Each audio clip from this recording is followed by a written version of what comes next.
내가 사마리아에 가는 이유는 그곳에 울고 있었던 내가 있어서 햇볕이 따갑고 그늘도 없는 낮에 나는 기다렸단다. 내가 내게 오기를 아무도 찾지 않는 한낮의 우물가에 어젯밤을 다 잠든 내가 내게로 온다. 아무도 찾지 않는 한낮의 우물가에 이제껏 삶에 지친 내가 내게로 온다. 나는 사마리아 여인에게 말을 건다. 기쁨에 참 말을 건다. 하늘 보좌 내려놓고 그래 여기에 왔다고. 넌 내게 다시 이리 재촉한다. 그 물을 내게 달라 한다. 넌 이미 보았다. 그 물이 여기에 바로 내 안에 있어.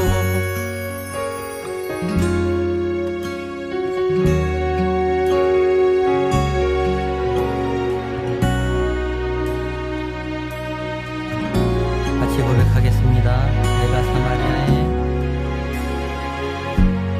내가 사마리아에 가는 이유는 그곳에 울고 있었던 내가 있어서 햇볕이 따갑고 그늘도 없는 낮에 나는 기다렸단다.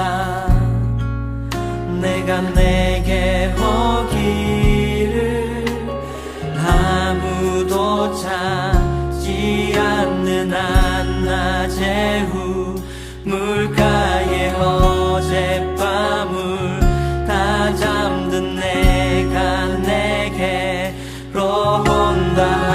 아무도 찾지 않는 한낮의 우물가에 이제껏 삶에 지친 내가 내게로 온다. 나는 사마리아 여인에게 말을 건다. 기쁨에 참 말을 건다. 하늘 보좌 내려놓고 그래 여기에 왔다고. 넌 내게 다시 이리 재촉한다. 그 물을 내게 달라 한다. 넌 이미 보았다. 그 물이 여기에 바로 내 안에 있어. 나는 사마리아 여인에게 말을 건다. 기쁨에 참 말을 건다. 하늘 보좌 내려놓고 그래 여기에 왔다고. 넌 내게 다시 이리 재촉한다. 그 물을 내게 달라 한다. 넌 이미 보았다. 그 물이 여기에 바로 내 안에 있어.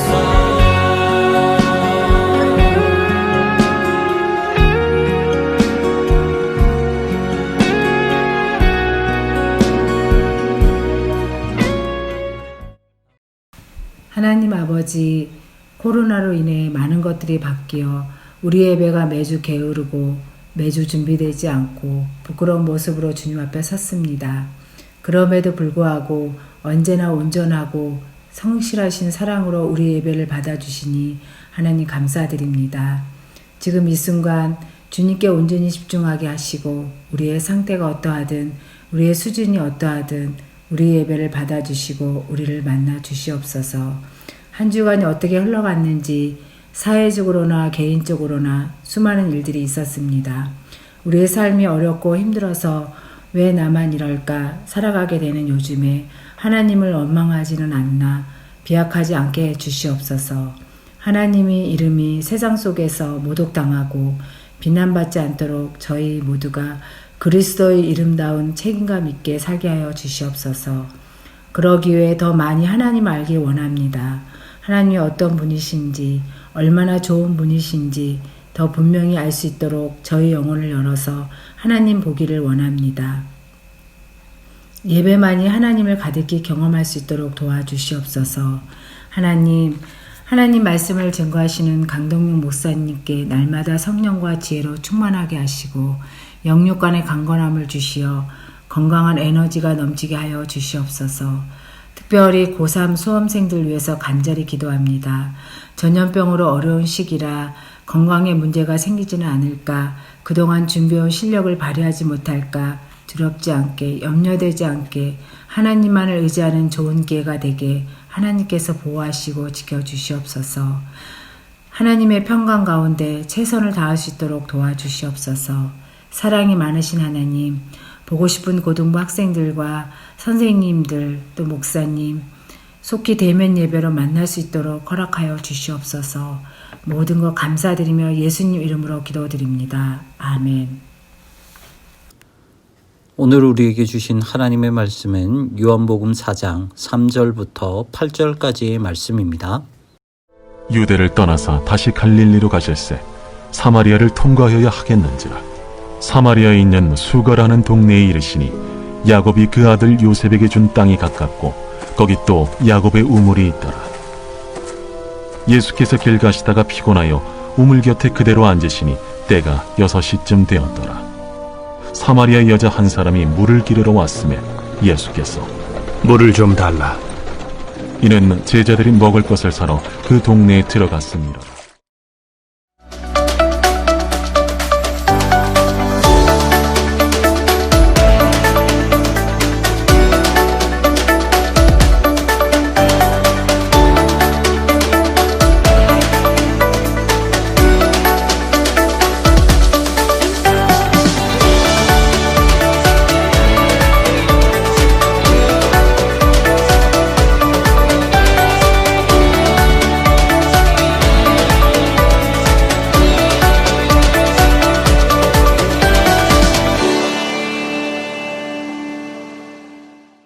여러분 할렐루야. 여러분 한 주 동안 또 말씀 가지고 잘 사셨죠? 믿음 가운데 승리하셨으리라 믿습니다. 목사님이 한 가지 광고 드릴게요. 우리가 이제 장기간 추석 연휴가 시작이 되었는데 여러분들 먼 곳에 다녀오는 우리 친구들이 있다면 안전하게 조심히 다녀오기를 바라고요. 그리고 아무래도 추석 때 많은 이제 인파들이 몰리기도 하고 또 이동하기도 하고 이러다 보니까 추석 끝나고 나서 바로 대면 예배로 전환하기는 조금 어려울 것 같아요. 그래서 10월 둘째 주부터 일단은 대면 예배로 전환된다는 사실 여러분들 꼭 기억하시고요. 혹여나 그 가운데에 변화가 있다면 선생님들 통해서 여러분들께 꼭 공지를 드리겠습니다. 그래서 여러분들 공지 참고하셔서 그때 헷갈리지 않게 이제 잘 공지를 숙지하셨으면 좋겠습니다. 목사님은요, 운동을 되게 좋아해요. 운동 되게 좋아하고 그 중에서 축구를 되게 좋아합니다. 그러다 보니까 이제 어릴 적부터 축구를 상당히 많이 해왔어요. 이 축구장을 가보면요, 이제 크게 두 부류의 사람이 나눠집니다. 한 부류는 이제 필드에서 열심히 공을 차고 뛰어다니는 그런 선수들이 있고요. 그리고 또 한 부류는 후보 선수, 벤치에 앉아 있는 후보 선수나 아니면 이제 관객들이 있어요. 그런데 참 희한한 게 이 필드에서는 열심히 이제 선수들이 뛰고 있는데 항상 밖에 있는 사람들을 보면요, 특징이 하나가 있어요. 뭐냐면 참 말이 많다라는 거예요. 말이 많아요. 막 이래라 저래라 이렇게 뛰어야 되지 않냐 저렇게 뛰어야 되지 않냐 정말 말이 많고요. 그래서 뭔가 자신의 마음에 맞게끔 플레이를 하면 막 환호를 하다가 이 선수가 좀 못한다, 그리고 자신이 원하는 플레이가 아니다 그러면 아이고 이렇게 해야지 저렇게 해야지 그러면서 얼마나 훈수를 많이 두는지 몰라요. 그런데 막상 진짜 이제 선수 교체를 하면서 자기가 만약 그 필드에 이제 들어가서 뛰게 되잖아요. 그러면 자신의 생각과 자신이 이제 그동안 입으로 뱉었던 그 말과 똑같이 경기를 할 수 있을까요? 경기 못해요. 목사님도 사실은 그렇게 말을 많이 했던 사람 중에서 한 명입니다. 막 이렇게 나가면은 이제 출전하기 전에는 막 이렇게 말을 했다가 막상 출전하잖아요. 헥헥거리고 제대로 패스도 못 받고요. 막 슛도 제대로 못 때리고 막 이런 경우가 상당히 많았어요. 그냥 입으로만 플레이를 했죠. 그런데 목사님이 이 설교를 준비하는데요. 실제로 그런 일이 있었더라고요. 이 영국 프로축구 리그 중에서 이 해리 레드냅이라는 감독이 있어요. 그 감독이 1994년에 한 이 프로리그 1 이제 프로리그 팀의 이제 수석 코치로 있었을 때 프로 3부 리그 팀, 그러니까 한참 실력적으로 많이 떨어지는 그 팀하고 경기를 한 적이 있었는데, 이때 당시에 이 해리 레드냅이라는 이 감독이 맡았던 그 팀이 사실 좀 경기가 좀 어려웠나 봐요. 좀 경기력이 엉망이었나 봐요. 그러다 보니까 이 뒤에서 관중들이 막 욕을 하기 시작을 했는데 이렇게 욕을 했다고 합니다. 야, 일어나 이 당나귀 같은 녀석아, 그것밖에 못하냐? 너가 그러고도 프리미어 선수냐? 야, 내가 뛰어도 그거보단 잘 뛰겠다. 막 이러면서 뒤에서 막 야유를 하기 시작을 하는 거예요. 이게 꼭 입만 살아있는 사람이 꼭 이렇게 말을 하죠. 그런데 그 이야기를 이 감독님이 듣고 나서요, 그 관중에게 가서 이렇게 말했다고 해요. 야, 네가 그렇게 잘나면 너가 한번 뛰어봐라. 근데 실제로 그때 당시에는 가능했을지 모르겠지만 실제로 이 사람을 후반전 시작할 때 교체 멤버로 해서 투입을 시켰다는 거예요. 그리고 나서 이 사람 막 뒤에서 막 욕을 했던 관중이 실제로 필드에 뛰어서 이제 축구를 했을 때 하고 난 뒤에 그 경험을 이렇게 기록을 했다고 해요. 목사님 읽어드릴게요. 후반전 첫 5분은 숨쉬기조차 힘들었고 경기 속도는 내가 생각했던 것과 너무 달랐다. 상대팀은 나에게 굶주린 짐승처럼 달려들었고 내 터치는 엉망이었고 사실상 10대 11로 뛰었던 경기이다. 있는 그대로 드러나죠. 여러분, 이처럼 관중은요, 단순히 경기를 이제 관람하는 그런 사람들이 아니라 현실에 뛰어들지 않으면서 그저 지적하는 사람, 막상 자신은 아무것도 하지 않으면서 잘난 척하는 사람을 말하기도 하는 것 같아요. 오늘날도 참 안타깝지만 우리 한국 교회에도 이런 관중들이 정말 많은 것 같아요. 지적하기를 좋아하는 사람, 그리고 다른 사람을 정죄하기를 좋아하는 사람, 이런 사람이 정말 많은 것 같습니다. 하지만 이러한 안타까운 모습에도 하나님께서는 여전히 교회에 소망을 두고 계시고요. 그리고 우리의 부르심 역시 거룩한 교회로 부르심을 받았다라는 사실이에요. 그래서 이번 주부터는 9주 동안 The Church, 거룩한 공동체라는 주제로 말씀을 나누면서 저와 여러분이 다시 한번 거룩한 교회로 회복이 되고, 그래서 하나님께서 찾으시는 그 거룩한 공동체가 되고자, 그걸 또 다짐하고자 그런 마음을 가지고 우리가 말씀을 좀 함께 나눠보려고 합니다. 오늘 본문은 이 요한복음 4장의 말씀이에요. 여러분들, 요한복음 4장의 말씀은요, 예배에 대한 정의를 가장 정확하게 말씀해주고 있는 본문이 요한복음 4장인데요. 오늘은 예배에 대해서 초점을 맞추는 것이 아니라 조금 다르게 여기에서 등장하는 사마리아 여인의 변화에 대해서 조금 초점을 맞추려고 합니다. 그래서 여러분도 거기에 대해서 생각을 하면서 우리가 함께 말씀을 나눴으면 좋겠어요. 자, 당시 유대 사람들은요, 이 사마리아 땅 자체를, 그리고 사마리아 사람 자체를 되게 부정하게 여겼어요. 그래서 이 전체 이스라엘 중에서 이 남쪽 지역에서 이 북쪽 지역을 가면 제일 빨리 이제 도달하기 위해서는 사마리아 땅을 가로지르는 것이 가장 빠른데, 이 사람은 이 사마리아 땅이 부정하다고 해서 유대인들은 삥 돌아서 갈 정도로 이 사마리아 사람들을 싫어했어요. 하지만 우리 주님은요, 오늘 본문 4절의 말씀을 보면 일부러 내가 사마리아 땅으로 가야겠다라고 말씀을 하시고요. 그리고 그 사마리아 땅 안에 있는 이 수가라는 한 동네에서 사마리아 여인을 만나게 되죠. 그리고 오늘 이 두 사람, 예수님과 수가성 여인, 사마리아 여인의 이 만남이 무슨 말로 시작하냐면 예수님께서 이 여인에게 물을 좀 달라라는 이 말로써 예수님과 이 사마리아 여인의 그 스토리는 시작이 되게 됩니다.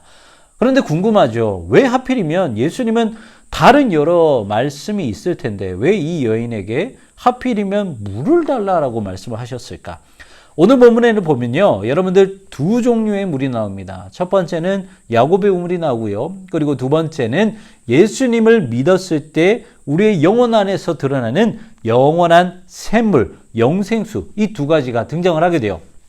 첫 번째 말하는 이 야곱의 우물은요, 우리가 마셔도 계속해서 목마른 그런 물을 대표하는 것이 바로 이 야곱의 우물이고요. 그리고 좀 전에 말씀드렸던 것처럼 예수님께서 우리에게 주셨던 그런 영원한 생물은 영원히 목마르지 않는, 오직 예수님을 믿었을 때만이 우리가 누릴 수 있는 그런 영생수를 말을 하죠. 그렇기 때문에 이 예수님이요, 이 수가성 여인에게, 사마리아 여인에게 다름 아니라 물에 대해서 먼저 말씀을 하셨다라는 것은 예수님은 지금 이 사마리아 여인이 그 영안이 열리기를 원하셨던 것이고요. 이 사마리아 여인이 다시 한번 그의 인생이 변화되고 하나님이 찾으시는 하나의 교회로서 한 거룩한 공동체로서 거듭나기를 원하셨다라는 것을 일부러 드러내고 있다는 말씀입니다. 그리고 실제로 요한복음 4장 28절 이하의 말씀을 보면 예수님을 만나고 난 뒤에 사마리아 여인은 정말 그의 인생이 완전히 변화됐다는 것을 쉽게 발견할 수 있죠. 과연 예수님께서 무엇을 터치하셨기에 이 사람이 주님의 사람으로 세워질 수 있었을까? 그것은 우리 주님이요, 이 사마리아 여인의 죄된 모습, 그리고 그 여인의 연약한 모습을 지적했기 때문에 이 여인의 모습이 변화될 수 있었어요. 원래 이 여인은요, 예수님을 만났을 때 되게 관중처럼 행동을 했어요. 뭔가 베드로처럼 예수님을 만났을 때 주여 나는 죄인이로소이다 나를 떠나소서 이렇게 예수님을 만난 것이 아니고요. 오히려 자신은 뭔가 죄가 없는 사람인 것처럼, 당당한 사람인 것처럼 관중처럼 행동했던 거예요. 그 모습이 어디 나와 있냐면 오늘 본문 12절에 나와 있습니다. 목사님 읽어드릴게요. 우리 조상 야곱이 이 우물을 우리에게 주셨고 또 여기서 자기와 자기 아들들과 짐승이 다 마셨는데 당신이 야곱보다 더 큽니까? 라고 이렇게 말씀하고 있죠. 지금 이 여인은요, 주님 앞에서 자신은 야곱의 우물을 자유롭게 마시고 자신의 조상인 야곱이 주신 땅에서 자유롭게 살아가고 있는 야곱의 후손이다라고 예수님께 말씀하고 있다는 거예요. 이런 사마리아 여인의 모습을 보고요, 예수님은 딱 한마디 하십니다. 그 말씀이 16절에 기록이 되어 있어요. 짧아요. 예수님께서 이렇게 말씀하시죠. 이르시되 가서 내 남편을 불러오라. 오늘 본문을 쭉 보시면요, 이 여인이 예수님께 교만한 모습으로 다가왔다 하더라도 예수님은 이 여인을 정죄하는 부분은 없어요. 하지만 예수님은 이 여인이 잘못한, 이 여인의 죄된 모습, 이 여인의 연약한 모습을 보시고 무엇을 하셨느냐? 지적하셨다라는 것이죠. 원래 이 여인은 여러분들 어떤 존재였냐요? 여러분들 이 여인은요, 형편없는 존재였어요. 죄송하지만 여러분들께, 물론 이제 우리 여자 친구들도 있겠지만 여인이잖아요. 그리고 사마리아인이잖아요. 이 사실이 이 여인이 얼마나 하찮은 존재인지를 그대로 드러내고 있어요. 좀 전에 말씀드렸던 것처럼요, 사마리아인들은, 이 유대인들이 그들을 어떻게 생각했냐면 잡족으로 생각을 했어요.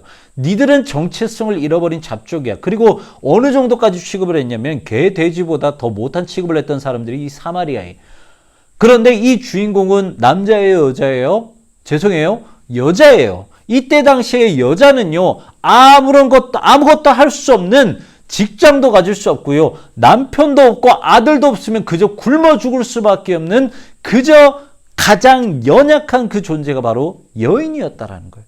그러니까 이 사마리아 여인이라는 이 단어 속에서 이 여인이 어떤 존재라는 사실을 우리가 금방 알아챌 수 있죠. 그리고 또한 오늘 본문을 보면 이 여인이 지금 어떻게 살아가고 있는지에 대해서 말씀하고 있는데, 예수님이 좀 전에 뭐라고 하셨어요? 가서 네 남편 불러와라 이라고 말씀하셨죠. 그런데 이 여인이요, 남편이 없어요. 그런데 수많은 남자들을 만나왔던 사람이에요.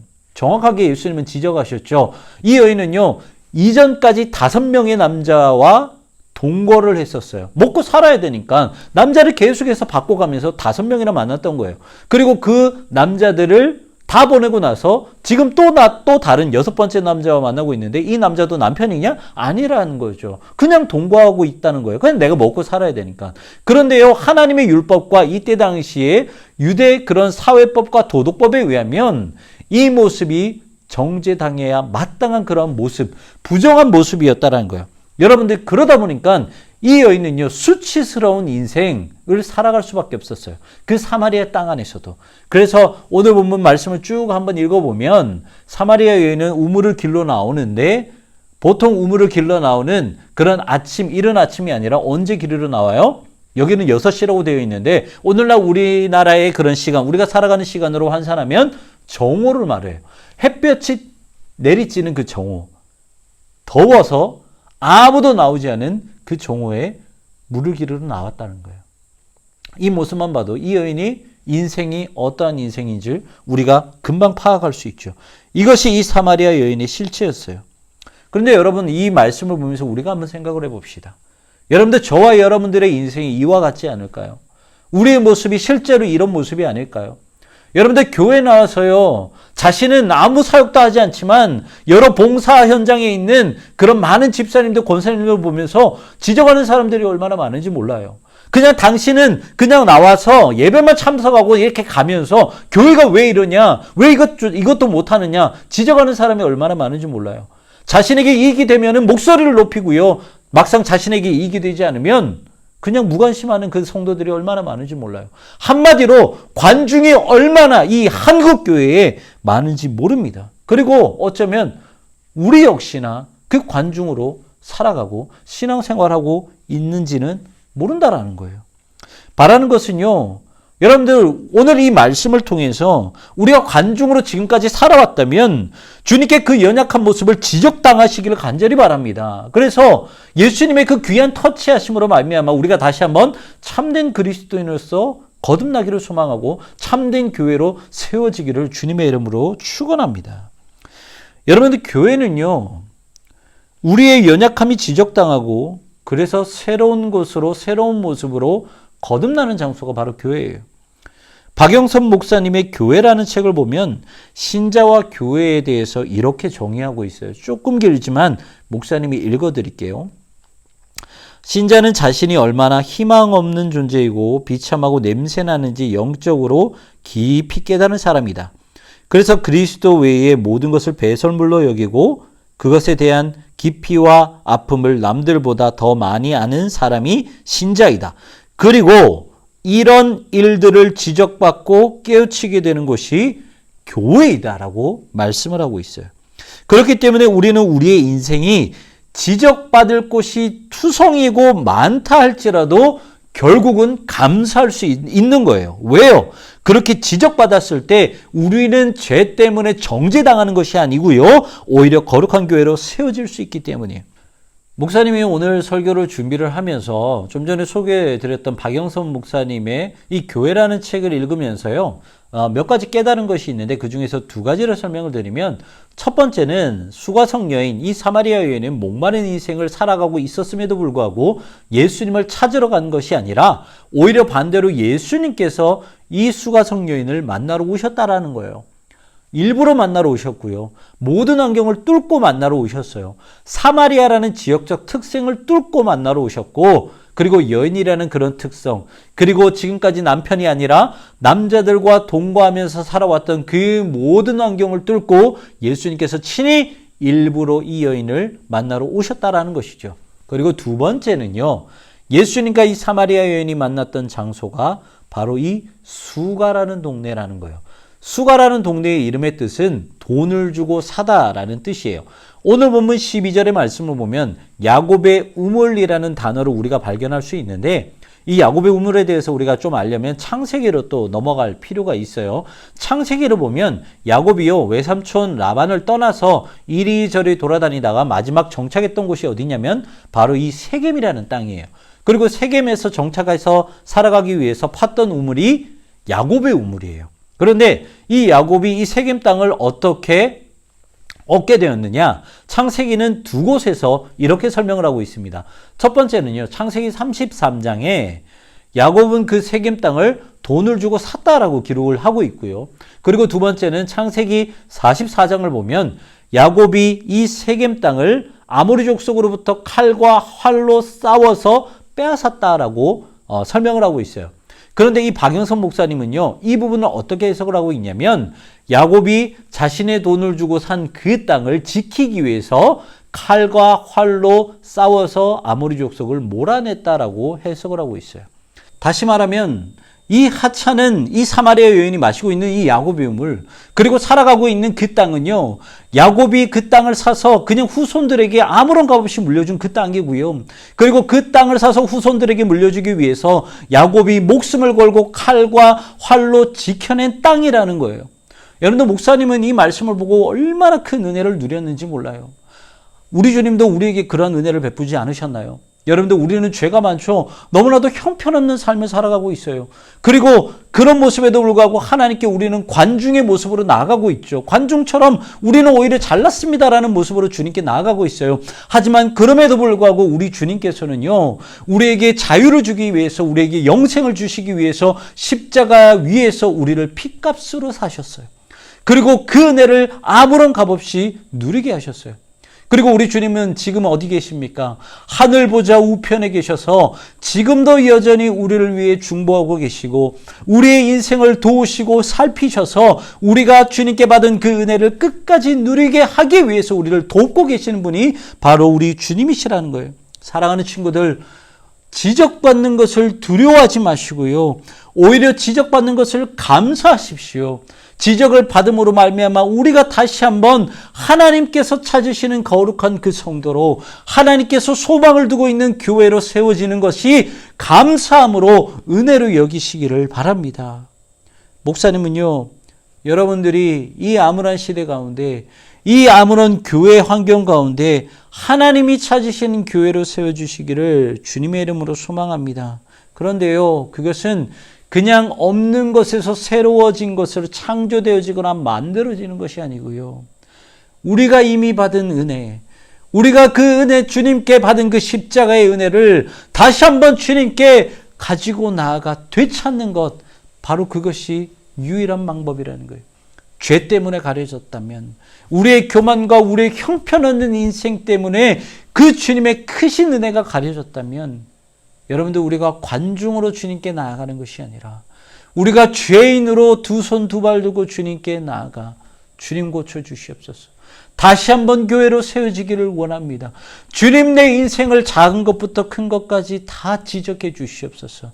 이렇게 맡길 때만이 새로운 교회, 거룩한 교회로 다시 한번 세워질 수 있다는 것입니다. 사랑하는 우리 친구들, 다시 한번 말씀을 드립니다.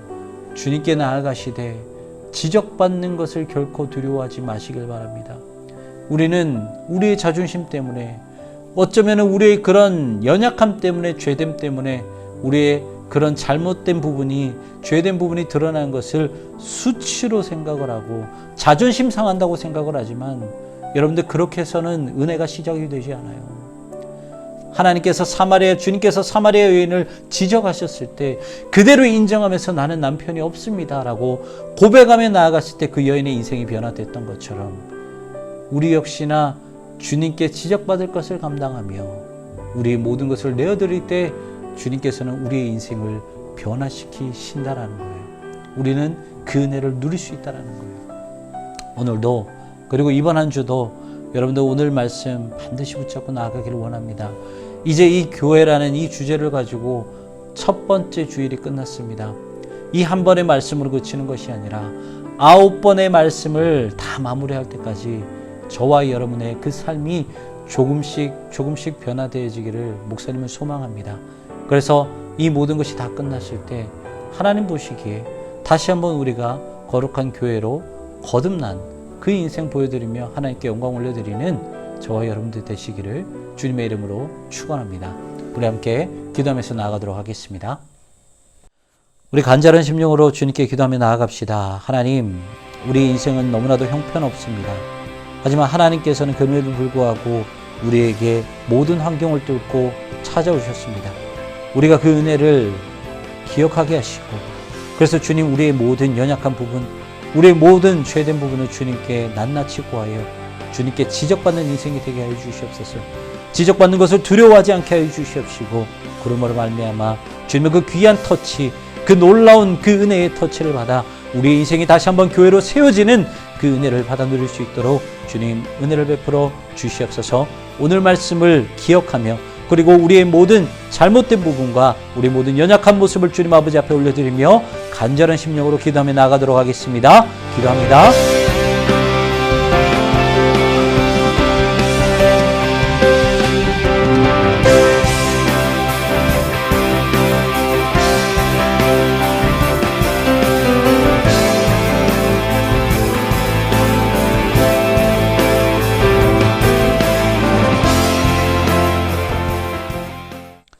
목사님이 축도로 모든 예배를 마무리하도록 하겠습니다.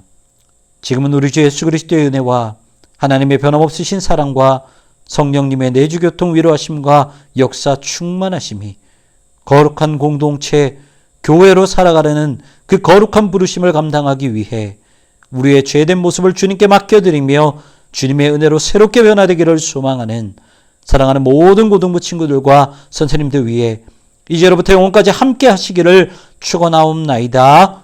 아멘.